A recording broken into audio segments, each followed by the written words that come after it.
Are you ready to tap into one of Malaysia's most profitable industries? Starting a wholesale distribution business in Malaysia could be your key to long-term success.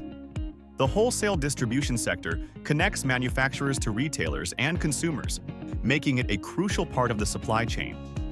Whether it's food products, electronics, clothing, or industrial goods, there's plenty of opportunity to specialize and grow. First, you'll need to register your company with the Companies Commission of Malaysia, SSM. Setting up a Sendirian Berhad gives you more credibility when dealing with suppliers and clients.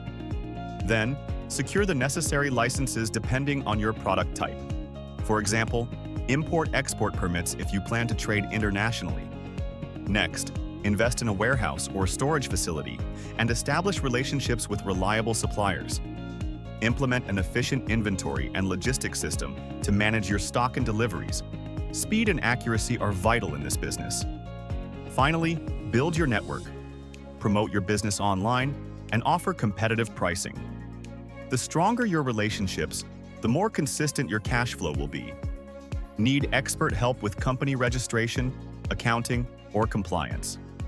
Let 3E Accounting Malaysia help you start your wholesale distribution business the right way.